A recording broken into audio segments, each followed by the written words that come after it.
Hey guys, we are going to knock out the arteries on this flat model here.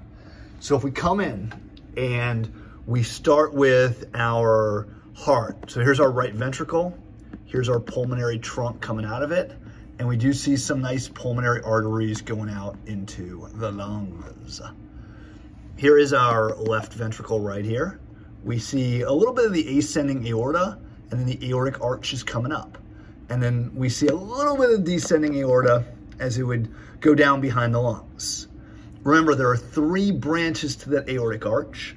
There is the brachiocephalic artery, which is that little chunk right there. Then there is the left common carotid and the left subclavian. If we follow the left subclavian up, we do see the left vertebral coming off of it right there. If we keep going, we get into our left axillary. And then if we keep going, we get into our left brachial artery. And this arm is kind of the twisted arm, so I'm actually gonna quit and jump over to the right side. So here's my brachiocephalic. Here's my right subclavian right there. I do see that little right vertebral going up right there. That little guy sneaking back there. And then we get out, we get into our right axillary. We keep going down. We get into our brachial artery, the red guy right there. Brachial artery coming down, coming down, coming down. And you can see this split right here. We're gonna get a right radial artery and a right ulnar artery. We see a superficial palmar arch, and we see some metacarpal and some digital arteries as well. All right, cool. If I go back up to my aortic arch, I had my brachiocephalic, had my right subclavian, got my right common carotid going up here. I got my left common carotid coming up right here, left common carotid coming up. Left common carotid comes up. The internal carotid artery would be going inward, and I do see the external carotid artery right here. All right, if we go down, we know our descending aorta comes down behind the lungs. We see the descending abdominal aorta right here. We see several branches of it, including the celiac artery, which is this bottom right here. This guy right there is the celiac artery. So right there. The celiac artery comes up and gives me three branches, one going up, one going to the left, and one going to the right.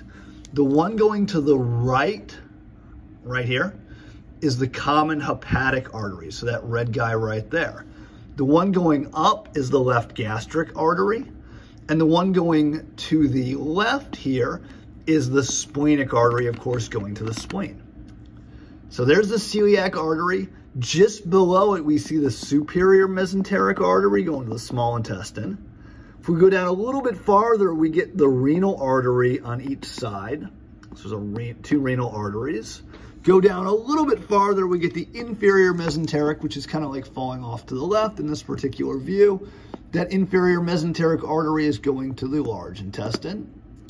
And our abdominal aorta continues down here, splits to give us two common iliac arteries. Common iliac artery is gonna split to give me an internal iliac artery going towards the pelvis, and an external iliac going out towards the leg. The external iliac becomes the femoral artery.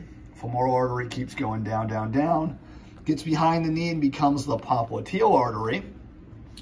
Popliteal artery is going to give me a posterior tibial artery as well as an anterior tibial artery too. Posterior tibial artery is going to come down behind the ankle. It is going to then give me a medial plantar arch. Anterior tibial artery comes down. If I switch sides here, I like this other foot too, my anterior tibial artery gives me my dorsalis pedis artery. And then I go down further, I get into some digital arteries down here as well. So that is all the arteries we've got on this guy right here.